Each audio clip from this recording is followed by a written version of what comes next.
No. Look at we're moving. Now we're back.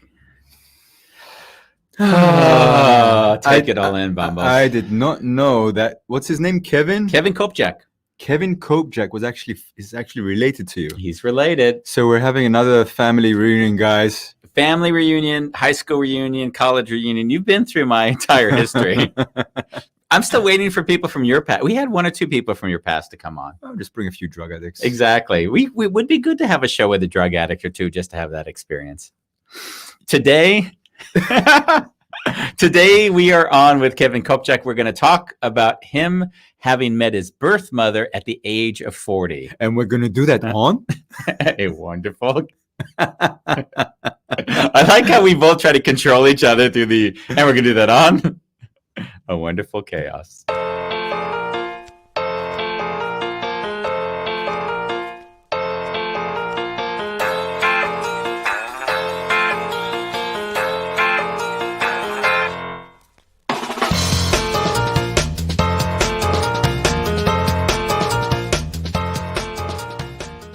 What a sweet baby that is. Sweet baby. What a sweet baby that is. You know, where did you, Bambos, slow down.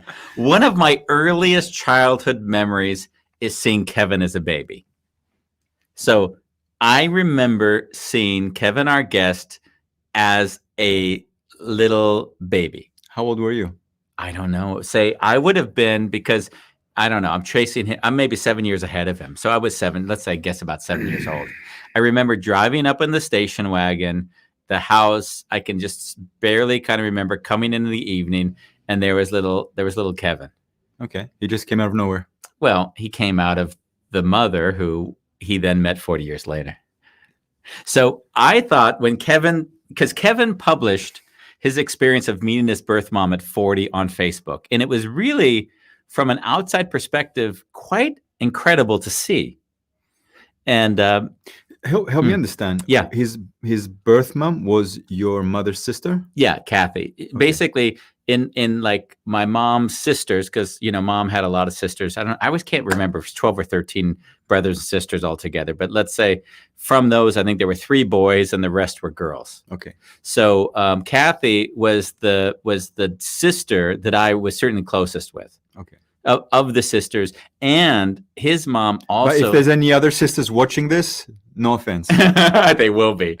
But I mean, closest with them that I met her most often. She lived nearest, and we had most contact. Okay. And she also looks most like my mom. So when I see his mom, it always makes me want to cry a bit, because in some ways it's a reflection of, wow, that's what mom used to look like. And since I can see it, her face, my mom's face, and his mom, yeah, that it creates a real a sense of loss. Okay. Like I remember what my mom would have felt like if she was still there. Kevin is born. Is he given to adoption then? Yes, he was given to adoption. We'll get into that part of the story, but he was given to adoption, and then basically he was raised by Kathy, my mom's sister. And then only at 40 did he meet his birth mom. And I think that's wild, because you hear a lot about adoption and how it all kind of transpires. And the weird thing is that you always think to yourself, at what point does one think, oh, I've got to figure out or find out who they are just to understand where I came from? Or does one just say, who cares? Because I am what I am anyways, and whatever they are doesn't affect. So it would also be fun to get a little bit like understanding what made him curious enough to even search it out. Love it. Yeah. So that's kind of it. That's the preamble. It's Friday today. How are you, Andy Shalef? I'm good today. I'm really good. Are you still healthy? I mean, as healthy as, I'm healthier than I was 2 days ago. So that's a good start. That's qualifying things. I'm not half as healthy as you. Let's put it that way. No, quarter, Andy. How are you, by the way? I'm doing good. Are you got a date coming up or something? Or what's the story with your... Like, there's nothing I can say to this guy that... I always know that, hey, by the way, tomorrow I've got a date. I didn't know it was tomorrow. Will be a good COVID date. And he's like, take a walk in the park and do lots of rounds and keep your distance. I thought it was a great idea because I thought to myself, if it's a good date, you'll do one walk in the park. You'll do a circle. If it goes any better, you'll do a second walk, Or right? else I'll walk her back to Central Station. Possibly, yeah. So, oh yeah. So you asked me how I'm doing. Yeah. I'm feeling pretty good. Oh, nice. So as many of you know, I've been doing a lot of cold calling, and I'm on 250, cold emailing, and I've done 250 emails, something like that. And they're all personalized. I tweak them a little bit so they fit with the person. Yeah. So I was thinking to do automation, like you go woof, but then I thought that's not me. Nor is it me, yeah. So I've been getting more responses. I've had one job offer and one possibility, and the rest are like, I would say 20% have replied with a thank you. Oh, that's beautiful. And they've even connected with me. So it feels, it feels good. That's great. You wanted to do Monday's show on cold calling or sales or? Not really. Okay. So we can move on from that. We can move on. Nice. We can talk about your childhood. Nice. I love it. Well, without further ado, I really feel like we need all the time for this show. So let's bring him on. Kevin Bacon. Because you do like bacon, don't you? I do. And Andy, I have to say that I've known you for 41 years and you still don't know how to pronounce my last name. Kopjak? It's Kopjak. Kopjak. Kopjak. 41 years. I'm related to you. We'll get into that. But I want you to say what's my family name? Chalif. Well, I mean, it depends. It might be Chalif. Depends on if I want to correct you or not. No. And say it again. Say it again. Andy No. Chalif. No, his name, you mean? My last name's Kopjak. No, I got your name, and I won't forget it. Kopjak. Andy, he claims to be my favorite cousin, and he can't pronounce my last name. Who claims it? I claim it, or you claim it? Who claims it? I mean, you're one of my favorites, if not one of the top, 5. And we're just saying a lot because we have a few hundred of these cousins. So. And I feel like this podcast, this video thing we're doing, that you see my hand. The truth is coming out. When I do this, it means let's get straight to the point. We have a beautiful comment already from Rani saying, "I'll smack Andy for you." Thank you. I have something to look forward to tonight. Thanks, Kevin. Yeah.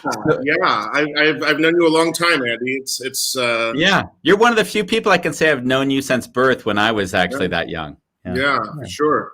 I remember. I was telling Bombos. It's okay. Either way.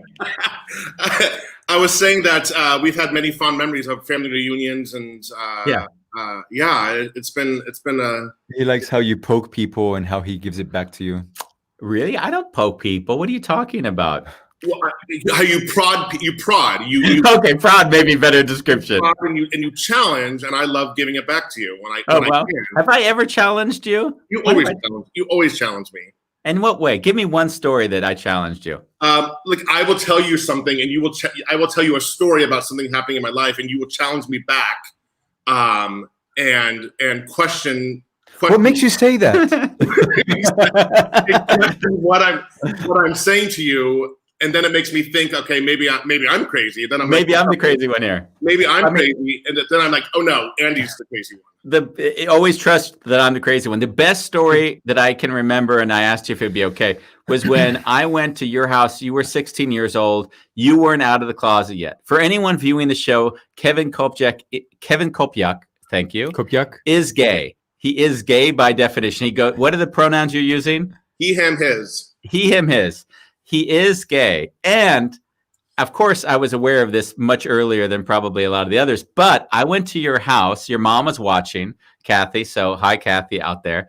And she says to me, Andy, and she was a bit because it wasn't in our big family, which is very religious. Mm-hmm. We don't know how it's going to play out. There's a little bit of anxiety. She says, Andy, just before Kevin comes home, I just want to let you know that he's gay. and so for me, it was just this yes, It was prodding. I was like, are you serious? I said, and this is the best. I said, I got to get out of here before he gets home. And she didn't know. It took her a bit of time to realize that actually, like, come on, like, as if I mean, I was working selling suits. I was the only straight kid for so many years. You know how that works, you know? So, but you're right. We come, I mean, the family is very, very religious. And so it's, you don't know how, and thank God Kevin, family that when you shared that you were gay though, like, when did you actually identify with being gay? And how long did it take you to actually, like, come out of the closet? Guys, I need to say something. Yeah. It's I mean, I've known my entire life. You know, it's something that it's always been there. I identified it, you know, probably 8th grade, freshman in high school, and I came out. I went to an all Catholic, all boys Catholic high school, and I knew at 15, 16. So I came out, I think, at 15, and thankfully I have one of those. I'm very lucky that my story is a good one, because there's so many that are not good, that don't come out good. But I remember being in the garage, cleaning the garage at my parents' house, and my dad said, I think my dad's watching. Hi, Dad. He said, "Your mom tells me that you're gay. Do you need any assistance? Do you need to talk to anybody?" And I said, "No, I'm fine." And that was literally the last of it. That was the last of it. And ever since then, it's always been about equality. It's always been about if my sister gets to bring a partner over for Thanksgiving, that I always had the opportunity to bring somebody over. There's a learning curve. There's still a learning curve. I think that comes from just being an Erie and old school. So there is some education that is continuing in terms of proper verbiage, proper language, all that. But for the most part, I've been very, very, very lucky to have a family that. Isn't it funny though that, like, as parents, we don't say, "Hey, what is your sexual preference?" Yeah. Like, are you into women? Are you into men? Like, or into both? Like, fascinating. That would be a welcoming of whatever you are, right? Yeah. And it could be I don't know. I want to explore everything. Exactly. Well, and that's the thing with that's the thing with like gender reveal parties when a woman's pregnant, that you're automatically putting those gender norms on that child. Blue is boy, pink is girl. And so there's a lot of that conversation happening now in terms of eliminating the gender norms, letting the child kind of figure out who and what they are. Yeah. It's interesting. It's definitely different. I mean, growing up, it was gay, lesbian, bisexual. Yeah, exactly. Transgender. And transgender was kind of that was fringe. That was like, okay, we just got used to the 3, gay, lesbian, bi. Now you're adding the 4th. Wow, where is this going? Yeah. And now it's LGBTQI plus. Yeah. And I heard pansexual. It's definitely grown, and it's a good thing. It's a good thing. But there's a lot of education that has to go behind it, and I think that's where. I want to get back to the core of the story before we go too far. This is a different show we're doing now. We're flexible. We're flexible, but I mean, I'm 15 minutes in, and I kind of like, I'm like, this feels like the first Jerry Springer show I've ever had. We're gonna bring her out. Here she is over here. Did you, like? First of all, let's go back. When did you realize you were adopted? What was that point for you? Yeah. So my parents have always. So my sister and I are both adopted. My sister is adopted from another family. She was adopted 3 years before me. We were adopted through Catholic Charities in Salt Lake City, Utah, where we were both born. And so it's been part of our lives ever since my sister and I were growing up. I mean, my parents have always supplied resources, books. There was a book I remember growing up called "Why Was I Adopted?" that kind of told through. That was written for children to explain where adoption came from. And as I was growing up in, 14, 15, 16, I was coming out, there were talk shows that always had, like Jenny Jones and some of these other talk shows, Jesse Raphael, that had people that were connected. We found your birth father and here he is, those kind of things that you were talking about. Yeah. And my parents were always supplying. There was a book called You Too Can Find Anyone that they gave me. And so I've always known that I was adopted. I've always known that I was chosen by my parents. What I didn't know was it was a private adoption. So I didn't know a lot about where, who my birth mother was, who my birth father was, were they together? Are they still together? And so growing up, it's one of those things where walking down the street, I would see somebody with similar features and be like, could they be, kind of doing the math in my head. Could they be, and my sister found her birth parents through 23andMe. Oh, wow. 23andMe several years ago. Sorry, just to help us, because some viewers, 23andMe, that's the genetic test that you do? Yep. So it's a swab or spit, and you put it in a vial and you mail it out, and they, 8 weeks later or whatever it is, they say, here's your makeup. Here's who you are. Here's where you come from. And part of that is also connecting you to people who are related to you.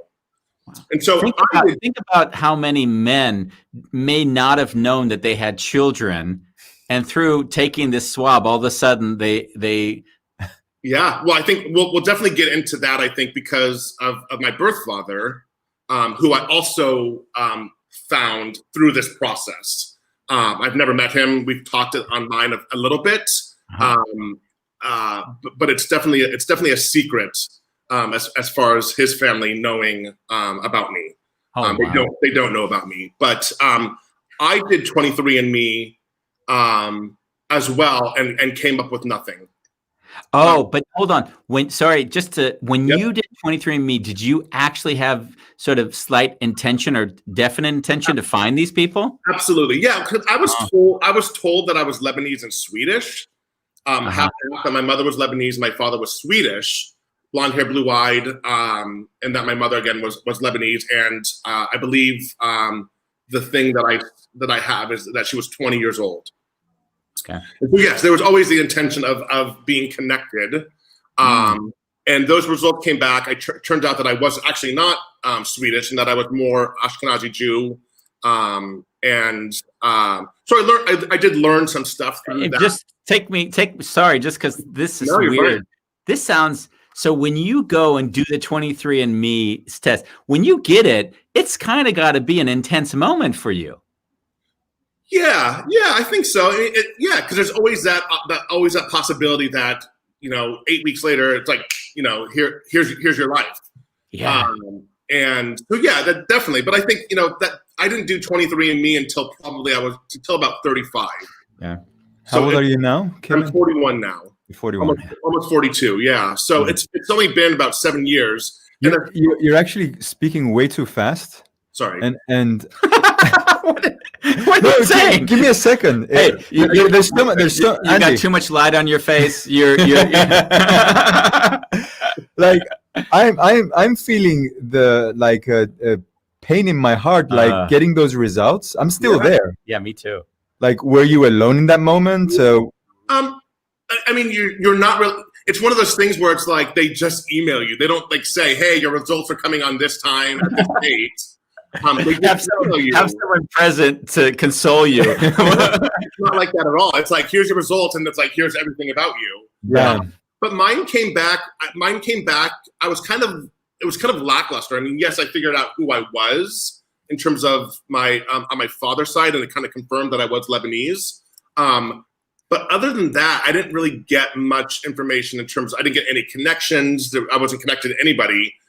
Maybe a fourth or fifth cousin, but at that point, it's like, who cares? Who cares what a fifth cousin is? And so around the same time, there's a website called adopted.com, and it's a social media site.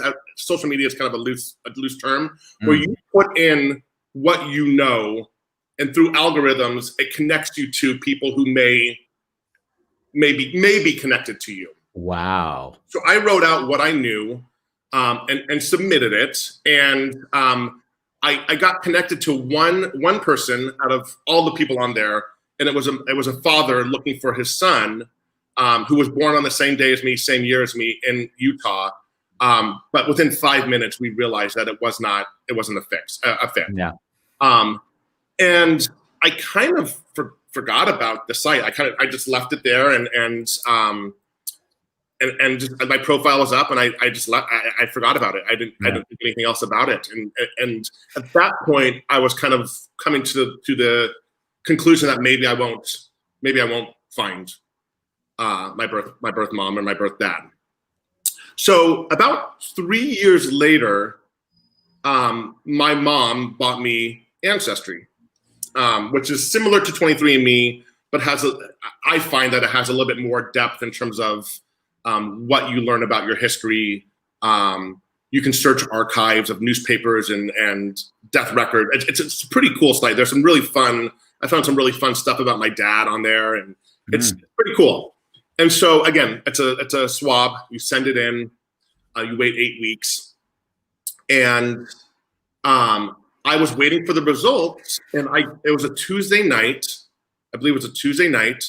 And I get this email from adopted.com saying, it gives me chills talking about it, saying, it's a letter from a woman saying, your story sounds very similar to the son I gave up. And, could you be my son? And I'm sitting there watching Jeopardy. I mean, as any 40-year-old gay man does on a Tuesday night, watching Jeopardy. And I was running around the house going, what do I do? And so I called my mom, and I was like, this letter came in. I don't know what to do. I was like, are there questions I can ask that only she would know? And so we thought of a couple of questions. I think one of them was, what's your ethnic background? And I think another one was what her job was. So I think we knew that as part of the adoption. And so I asked her, and she answered them correctly. And I get chills just hearing you say this. I'm getting chills at the whole process. Yeah, it was crazy. And so I still had my Ancestry results that were outstanding. I hadn't received them. And literally 24 hours later, they came in and linked me to her. Oh, wow. Yep. And then along the same lines, it linked me to my birth father as well. Wow. And so that, that immediate, so the picture started getting emailed back and forth between me and my birth mom, Teresa. I think she's watching as well. Hi, Teresa. Hi, Teresa.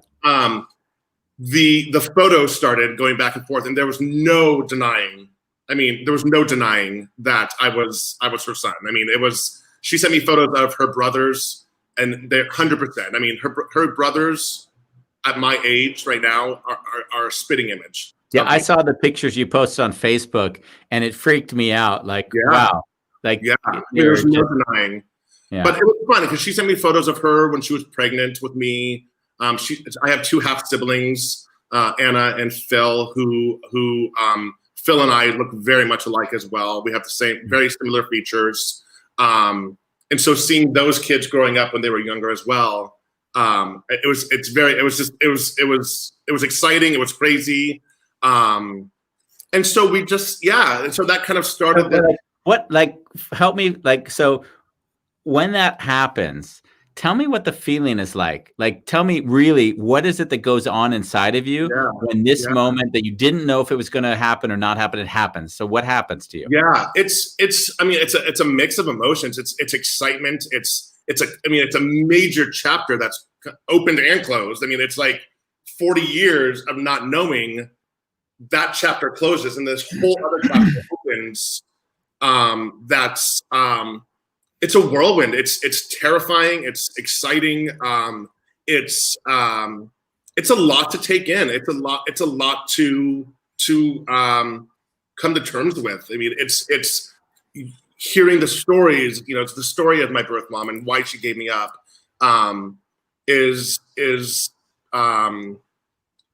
It's tragic and it's beautiful. I mean, the fact that she gave me up speaks volumes.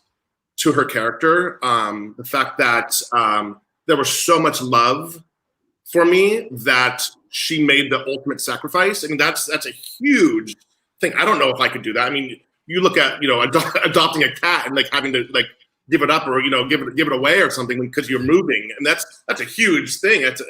It's emotionally traumatizing. So I think for me and for her, I think for 40 years she probably had this huge weight on her, and this huge I don't want to say regret, but this there was always something that was there, and I think that's, for both of us, it lifted this huge weight off our shoulders. Like I always find in my mind, and when I since I have a strong empathetic response, often when someone shares a story with me, I'll kind of have a connection to where I feel how it feels inside of me.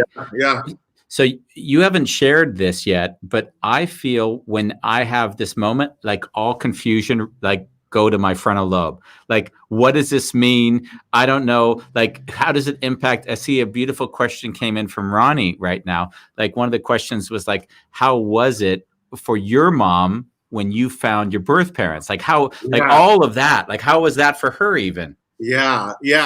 One of the things that that's always been kind of top of mind for me when, you know, searching over the years, or not actively searching, but if the time came when I actually did meet my birth parents, that my mom and dad. So when I say mom and dad, that's my adoptive parents, and then biological, you know, my bio mom, bio dad are my biological parents. That I always wanted to make sure that my mom and dad were taken care of. That they obviously were first and foremost the most important people in my life. They still are. And I had to be, I had to pay attention to that, to be sympathetic to that. I know how my mom gets. I mean, she's a Neary. You know how the Nearys are. And so that was always, I always had to, like, there was always this reassurance that no, I wasn't going to leave her. No, I wasn't going to, you know, spend Thanksgiving and do Christmas and leave the Kopjak family if that time came when I met my birth parents. So it was just a lot of reassurance. You know, it was a lot of reassurance. You know, when it was confirmed, my mom jokingly was like, "She doesn't get Thanksgiving. She doesn't get Easter. She doesn't." You know, it's like all the laying down the law. I love it. Sounds like a true Neary. That's weird. What I can and can't do. My mom was 100% supportive. She flew in when my birth mom and her family came to San Francisco about I would say probably 8 months after I met them. So last year, and I met them for the first time. They came to San Francisco, and my mom flew out for it. And it was beautiful. The first thing that I did was I had lunch, just me and Teresa, just to have a formal introduction with me and her. And then we brought her family in. So help me. So like, let's take that moment. Yep. So this is your mom, birth mom. You haven't seen her. You're 40 years old, and now you meet for take me back to that moment. How, like, what happens then? Yeah. They were staying at a hotel in downtown San Francisco, and I drove down there. And the reunion happened in the lobby of this intercontinental hotel. But give me are you sweating? Are you 100% nervous? Because it was just me at this point, and all, you know, it was my birth mom and her 2 kids and her husband Dave.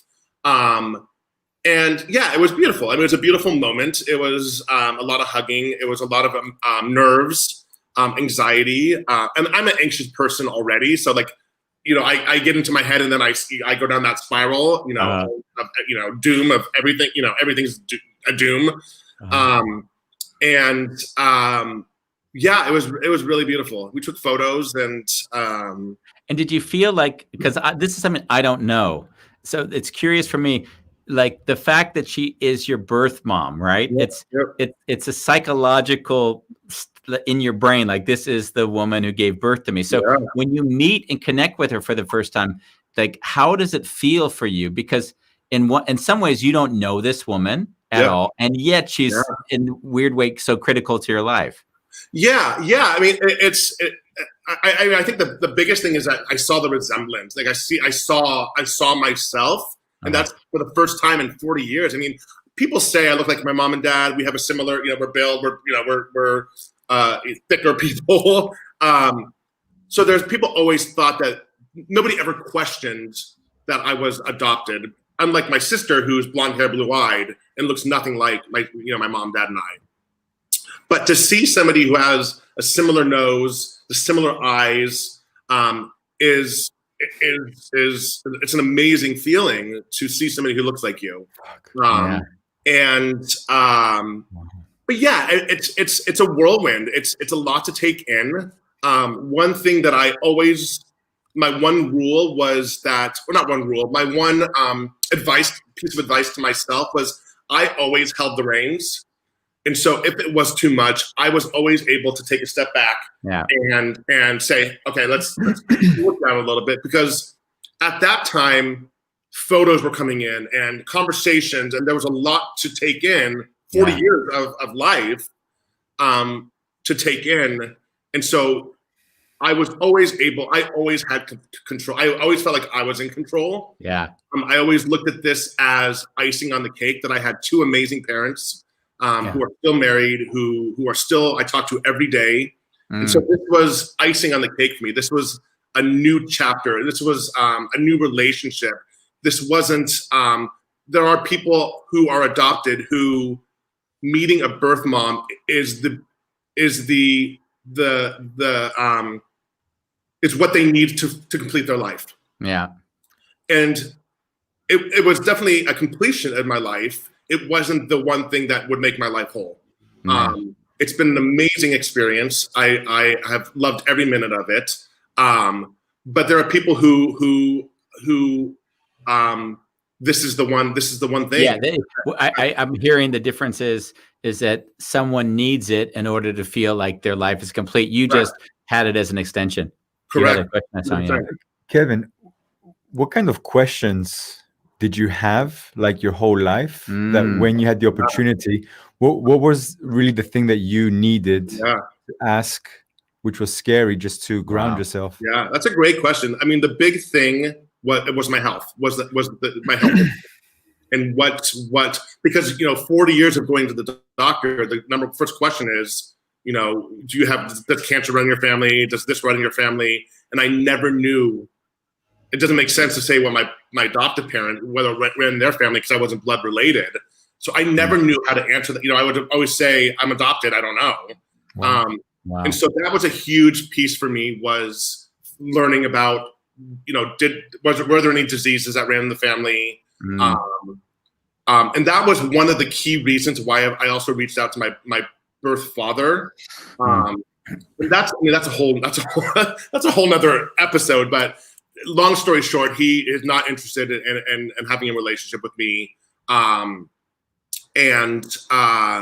he has a family. The family doesn't know. Now they do. No, I'm just kidding. Surprise! Here we are. So I mean, taking that part of your story, if I fill in the blanks, it sounds like basically he had a relationship with your birth mom that didn't quite work out, which is probably the reason why she needed to then have you raised by another family. It was in Salt Lake City. There's a tight Lebanese community there, Lebanese Catholic community there, and it was frowned upon. It was from what I understand, a one night thing. Wow. And it I think that she was kind of forced to give me up. I think she had, she said, I think she had 5 minutes with me after giving birth, and they kind of took me away. I've got a great question from Ronnie. She says, do you think you would have turned out gay if you had been with your birth mom and not your other mom? That's not what she's asking. She says, how do you... I think my life... I like that. Her real question, before I translated it, was, how do you experience nature versus nurture? This is fascinating. Yeah. Yeah. It's... yes, I would have been gay. And just quickly, the gay thing for me, as I mentioned to you before we started, that was a non-negotiable thing for me. You know, if it was a problem for me being gay with this new family that I've, have found, it was non-negotiable. How did that come out, by the way? Just to get into that, because it's now the second time in your life you've had to reveal to someone who was in a role of a parenting role that you were. So how was it? Because in a weird way, you had to come out of the closet twice now. It was absolutely a second coming out. It was the first conversation. So our first conversation was supposed to happen after work one night. Our first phone conversation after work one night. I was heading home. I was going to have dinner, delivered, and it was going to be I was going to be cozy, and then something happened at work and I had to stay at work. And so this first conversation happened in my office in downtown San Francisco. It's like noise everywhere. So it wasn't the most ideal, but it was one of the first things that I said. I said I'm gay. And she said, that's great. But had that conversation not gone that way, it's something that is so important in my life, me being gay, and the acceptance that comes with it, we would not be where we are today with our relationship, just because I'm not a fan of the "we love you but" scenario. Yeah, of course. A lot of families. Yeah. Kevin, Bulalang, who's one of our regulars, he says you have your attitude is great. Thank you. And behind the scenes, I told you, I don't remember I said something to you, like my first impression, like what did I say? I think you said you're super, super handsome and really, really good looking, and something like that. I think you said that. And my type. And my type, definitely. Like, I don't like men with long hair. I like to pull the beard. But you have such a beautiful energy. Thank you. And in your eyes, I can connect to your eyes because I have it too, like vulnerability, which is there. Yeah. And I can't deny that you're speaking to so much. And before, when I said slow down for me, it's because I was going to start crying for you. So many, and I couldn't catch up. And somewhere, I think even Andy was trying to bring you into the vulnerability. I see him talking the story, because if he goes into the emotion, he's going to be crying on the show. But I still get teary-eyed talking. I get teary-eyed talking about. I've had the crying. We're not going to make you cry. Don't worry. Now, there's something which I want to ask. So when I was growing up, I kind of had a very hard childhood, and that childhood I never really grounded like in safety and feeling that I belonged. I always felt that I had to earn my right to live. In a way. And knowing that you have been adopted, like somewhere in there as a child, you can have a story like, oh, I was not wanted. And I'm wondering, how did you live that chapter of your life, and how has it changed since meeting your biological mama? Sure. The reason I'm laughing is because growing up, one of my ongoing jokes was like, my mom didn't love me enough, so she had to give me up for adoption. Like that was like my aunt, like that was my like Andy Shaliff moment of making people feel like awkward and uncomfortable. And that was unloved. And the people I say to are like, oh, like they're super awkward and they don't know how to respond to it. But no, like there was never a moment of not feeling wanted, not feeling accepted, not feeling. Can you hear me? Okay, I think I froze. Perfect. We hear you. Okay. We hear you great. I've never had the feeling. I've never not felt like that I belonged to to something or a family, or that my adoptive parents were simply doing. They wanted kids, and we've always had a deep connection in our family. Always shared everything with my mom and my dad. I mean, sometimes probably too much sharing, but I've never felt disconnected from the world, from the family. And I think going back to people who do, like we were talking about earlier, that the people that do find their birth parents, and that is the need, the thing that they need, that those people have that constant feeling of disconnection their entire life. And I've never for whatever reason it is, that their parents were never, lovey-dovey, or never felt that they were, or that they had siblings, that one sibling that was a natural from the parent and the other one that was adopted. Yeah. Like, that connection that could be off a little bit. I've never had, my sister and I were both adopted, so we've always had that connection. She and I have, and we're very close as well. You're going to laugh. I never knew your sister was adopted till just now. Shut up. I swear to you, I did not know. Oh, yeah. Yeah, funny. Yeah, You want to bring her on the show? Yeah, we'll bring her on the show. the big secret. Kevin, I think your parents did an amazing job. Like you're so congruent. You're so celebrating everything. That having no heaviness in your voice. No. And it's such a pure joy to spend the last 40 minutes with you. Thank you. Yeah. I mean, this is. I'm super passionate about talking about this. I mean, adoption is obviously a huge part of my life. It's made my parents have shaped me to be the person I am today, and I'm forever grateful for that. Things could have turned out differently, that it's and so I think I think often about what my life would have been in Utah had I stayed there with my birth mom, and I think I would have been a different person. Not that's not a slam or anything. I just would have been a different person. I don't know if my love of musical theater and the arts would have been out there. Would have come out. Would have been nurtured as much in that environment. Correct. I mean, I've always been a musical person, and my parents gave me guitar lessons when I was younger, and I sang, and they took me to the theater, and in high school, my dad took me to New York several times to see shows. So I don't know. It's not fair, and I don't know what life would look like. Yeah. Correct. But I often think about it. Did you have? That's what I was wondering. And did you? It might not be easy because everything is a presumption, but did you have you mentioned a little bit in that way, did you feel like, wow, my life would have been a lot different if I was not born? Did you feel into that a lot? Yeah, absolutely. I definitely felt my life would have been different. Again, it's not would have been worse. Just would have been different. It would have, I went to visit you. So I went to visit after they came out here. I went to Utah and met the rest of them, the I'm family. trying to see what's behind him. The baby. There's me as a baby with a little bikini on. No, just that painting also would not be part of your life if. Oh, this one, yeah. That's my favorite art. Your biological papa. So now he's kind of said, I don't want anything to do with you.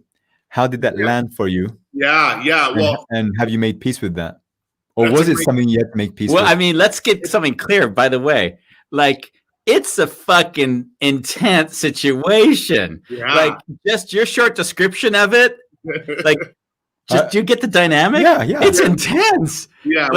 Here's where I got closure with it. Okay. I as I said earlier, I always had the reins in terms of with my birth mom, in terms of how much I wanted to take in. If it was too much, I could back. With my birth father, he always felt from the emails that I sent him that he was the one in control, and that didn't go over well with me because this was my story. This is not his story, and so I wrote to him a couple times, and then on Ancestry, I got an email from his sister, so my biological aunt, saying, "Who are you? Why are we so closely related?" And so I pride myself on the fact that I'm courteous, that I don't throw people under the bus. I could have easily written back and said, "Well, your brother, you're my aunt. Hi, aunt." Correct. Yeah. And so as a courtesy, I wrote to him and said, "Hey, just want to let you know that this happened. How would you like me to respond?" Something I definitely did not have to do. And he came back with a response that was like, "If you say something, it will ruin my entire life, my entire family, everything that I built." Wow. Which is such a dick of an answer. It's such a. Let's just say you're going to ruin everything because everything was built on a lie. Exactly. You're gonna expose my lie to the world. What am I gonna do then? Yeah. And so I left them alone. I left them alone for several months, Yeah. And it wasn't until recently where I was like, listen, this is my story. This is my life. You don't get to tell me, you don't get to dictate who I get to talk to, who I don't say your story, who I don't break your lie to. And so I wrote to him and I said, listen, I have to tell you that, growing up, as I told you guys earlier, walking down the street and seeing somebody with a similar feature, like I often thought, could this be my birth father? And I basically was just like, am I allowed to swear? Am I allowed to swear? Obviously. Of course. That I was like, you basically kind of like shit on my story because you were trying to take control of it. And I said, I just want to let you know that this is my story. And you don't have to be a part of my life, but you have to understand that I'm not going anywhere. Yeah. Like you will always know that I'm around. And so he wrote back. He actually wrote back a very nice answer. And he apologized. He said that he was a coward. And he gave me the opportunity to ask him anything that I wanted. He said, I'm always around if you want to ask questions. And so I asked him what my only question that was the health question. And what, did anything run in the family? And so he answered it. And that was kind of me taking back my story. Nice. Because, it's very much like, and this is kind of like a apples and oranges comparison, but it's kind of like sexual assault victims who take their story back, or people who are threatened with their naked photos. Their naked photos get threatened, and they post them themselves because they're taking their story back. It's almost like what it sounded like is that he was making himself into the victim, as if you were terrorizing him by, as opposed to coming out like I would have thought genuinely, saying, "Listen, my life has been a bit of a lie, and I'd appreciate if you didn't." Like that would be a whole different way of interacting with you. Absolutely. I mean, one huge thing in my life is accountability, and if you can't be accountable, I don't need him in my life. I have an amazing father. I'm not looking for a father figure. And I made that very clear from day one when I wrote to him. I said, listen, I'm not looking for a father figure. I just want to let you know that I'm your son. And he immediately got defensive over it. Yeah. And, well, I mean, you can imagine, of course he'd get defensive over it because he'd been living a lie for the last 40 years, Sure, but what person who has a son out there joins Ancestry? I know, but he didn't, did he? He was his, he did. I was connected to him through Ancestry. Oh, wow. Amazing. And you can't take the profile down. No, it's still there. It's still there. Oh, Matt, amazing. Yeah, that wasn't the smartest move. Let's agree on that. If you want to keep like off the radar, don't put yourself on the radar. He probably got it as a gift, by the way. He didn't necessarily know what he was getting himself into. But what happened? I mean, so I have half siblings on his side as well. I'm like, what happens if his half siblings take the test? I mean, my half siblings, his daughters, take the test, or his wife, or something. I guess the wife wouldn't connect to me, but his children would. So pretty much he's going to spend the rest of his life on that edge. Yeah, he'll live on that little edge for a long time because he hadn't actually outed himself. Because I could easily ruin his life. I'm not going to. I don't want to. That's not my intention. I could easily write to his sister and say, "I'm your nephew." I wouldn't say you could do that. No, you wouldn't do that. No, I wouldn't say that. The word ruin his life. I think he's done a good job by himself. Yeah, you wouldn't be ruining anything. You wouldn't be ruining anything. It's already ruined. I think this would be the kind of the final straw for him. I mean, yeah. You have him like in the background.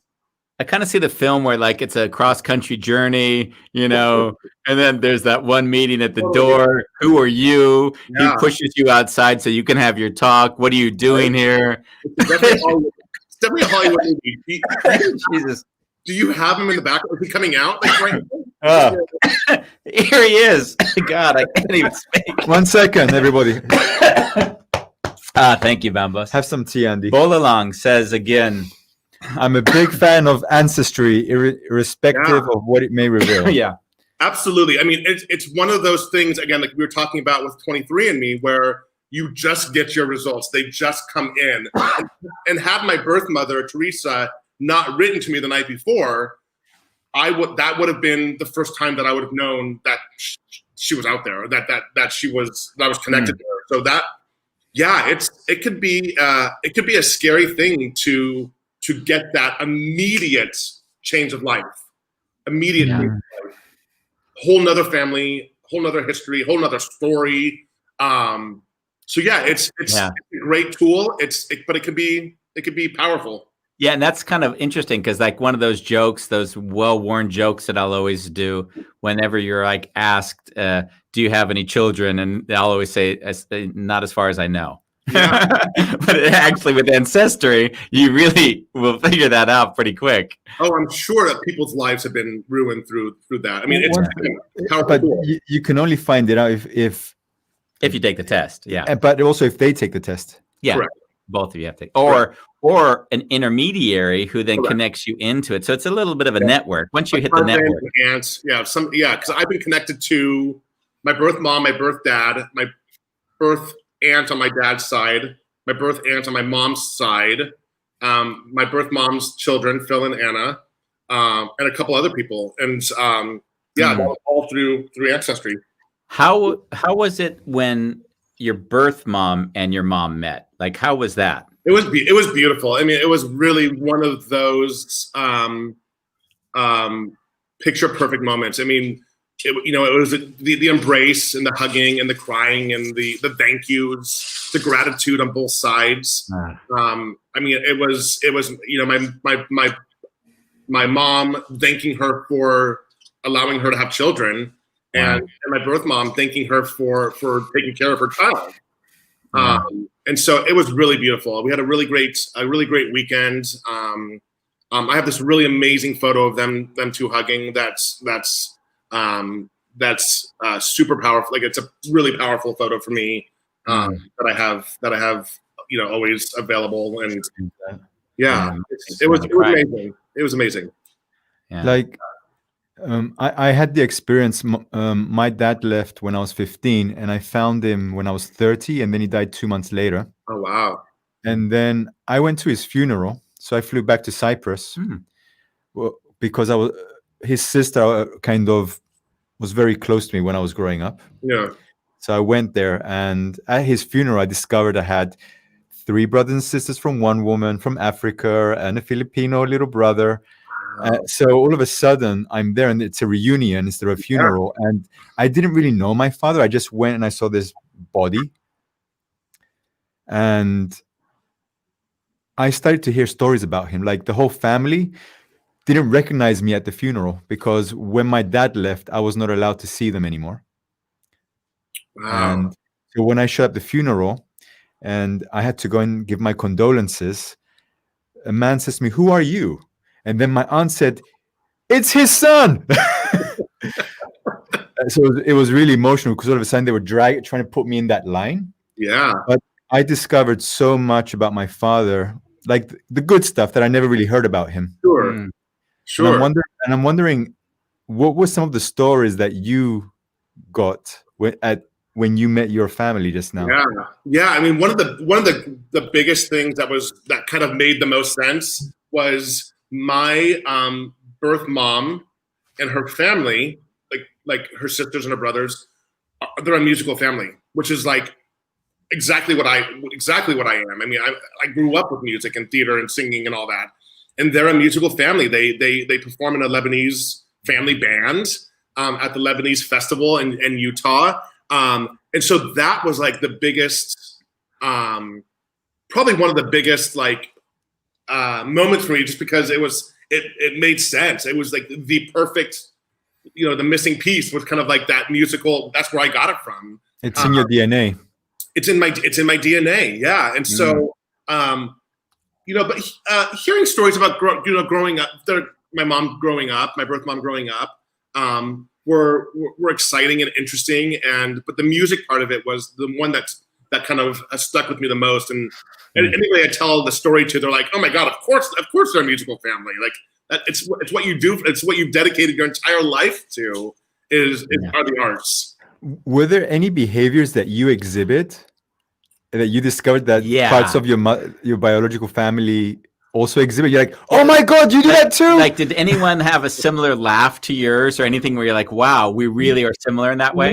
Not that I discovered. I think the only thing, like with my birth uncles, are that we just have the same. We have the same face. We have the same stature. And smile? And smile. And Bambi eyes? But yeah, I mean, the physical part of it was the most shocking. Wow. I've only met them for 2 days, so it wasn't enough to kind of really see the mannerisms in play.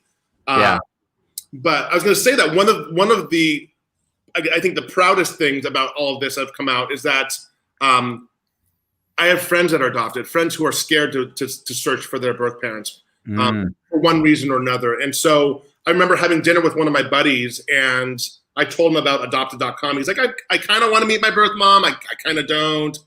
And so we went on. I was like, well, let's do it together. So we're sitting in this Mexican restaurant, and we sign up for adopted.com. And seriously, within 2 minutes, it linked him to his birth mom. No. Yeah, and I'm glad I was there with him. Again, it's that thing where it's like this immediate response, kind of like. That's what I meant earlier, though. Were you alone when you received the news? Because it can be very emotional. Yeah, I was alone for me. Wow. I wanted to do it with my buddy because I knew like what that feeling is like, and so I wanted to be there. But hold on, so you're just sitting at a Mexican restaurant having chips and salsa, filling in the website. Yep. Now, does he want to fill in the website, or you say no? We got to do this. So no, he was on the fence, and me talking about my experience convinced him to do it. So you fill it in, and while at the table, you get the connection. 100% connection. So he wrote to her, she wrote back, and now they have this great relationship together as well. And also, like another friend of mine, a lifelong family friend, her wife. Same story that she was always kind of on the fence, and my story just kind of convinced her to move forward. I think the positive aspect of my story is what has made people want to proceed, because you hear bad stories about adoption. I have an old roommate who was adopted, and when he met his birth mom, all she wanted was money. Ugh. So there's some bad stories out there, but I think mine definitely was a very positive experience. I have to say, when I found my dad, he was the same. He wanted money, and for the 2 months that before he died, he called me, I think every other week, asking for money. It's crazy. That's mind blowing to me. Like, it's crazy to me. Yeah. But yeah, so there are bad experiences. I have a friend who just went through the adoption process. On the other end, she was looking to adopt. And they were getting super close to the final, the birth, and the mother pulled out. And it's so there are some negative stories that come out of it. Yeah. I'm very lucky that mine was so positive. With the exception of my birth dad, but even that, I kind of reclaimed this is my story. I mean, there's going to be part of the story you don't know when you get involved, because it's like a little bit of a murder mystery. Like, what's the reason why this all transpired, right? Yeah. And we're still learning about each other. We're still learning about who we are and who, our backstories. And so I'm sure there will be moments where things aren't perfect, or things aren't what they seem, or Have you ever spent a holiday with the adopted family? With my birth family? Yeah. I haven't done a holiday. It was right around July 4th when I went to to Utah. I just like because now I just like Kathy on the line, like, hey, I'm not losing my holidays, It's like those are my holidays. I mean, just for the record, Bambo, so like Kathy, like there's some people that celebrate. She is the most exaggerated session of a celebration. So she'll make decorations for the entire house with a glue gun. Like, I learned what a glue gun meant from his mom. Yeah. These are her things right here. Everything you're looking in the back is what she's made, right? That elephant right there, she made. Yeah. She's very arts and crafts. That's a gourd that she's done. And she's watching this right now. Of course she is. Of course she is. Yeah. So she's very talented. So my question now: did you strategically point your camera to those things? Yes. I'm like selling them. Like, anybody want to buy them? I'm probably the only Neri that doesn't have one of those in their home, but I'll have it at the end of the show because she now knows I don't have it. Kathy, I'll give you the address. Andy just bought that one. Perfect. Thank you. No, she's very artsy fartsy, and she's amazing, super talented. Yeah, she's definitely involved in the holidays, and Nice. it's family time. So I think I see where that concern could come from about me like wanting to do Christmas somewhere else. Of course. I mean, it's so important to her. I mean, the biggest thing when my mom died were the decorations, because those are like the most, like she would make decorations every single year for all the sisters and brothers that she had. So basically every tree that we have is just every year's decoration from my mom and Kathy, who always did the same. So your mom's death is one of the it's a pivotal moment in my life. I remember exactly where I was sitting when that happened. One of the first, probably the first death that I've experienced. Because that was before Grandma Betty. Would you like to share a little bit? It was before Grandma Betty. Yeah. It was before Grandma Betty. That was the first experience with death. Wow. I remember exactly where I was sitting and what house we were in. Yeah. Not to go off. My first experience with death was, I don't actually know the sister, but I remembered one of the sisters. You'll know maybe better than I did. I don't even know if it's your mom, but that came to visit, and then a day later, one of the children died from a drowning. I don't know that was Christy Nunez. That was Nunez. That was the first. That was my first memory of death as a child. Was feeling like I'd saw the baby a day earlier, and that they weren't there. That was really hard for my child brain to grasp. Yeah, that was Lee Nunez, and she's passed as well. Yeah, one of the, I think your mom, and then Lee, and then I think Uncle Pat was the other one that has passed. Yeah. So, but there's 12 of them. It's crazy. Exactly. There's 12, not 13. I always don't know if it's 12 or 13. Yeah. You were right. 3 boys and 9 girls. Oh, that I got right. Yeah. Well, we're over our hour. That was a blast. Thank you, Kevin. Thank you. It was really thanks for having me. Yeah. I when I asked you to do it was, I knew that it would be an interesting story, but I actually felt not fearful, but I felt like, wow, this is such a raw story. I don't know if I'm comfortable to ask you to do this one. No, I love if I can inspire people, I think adoption is an amazing, amazing thing.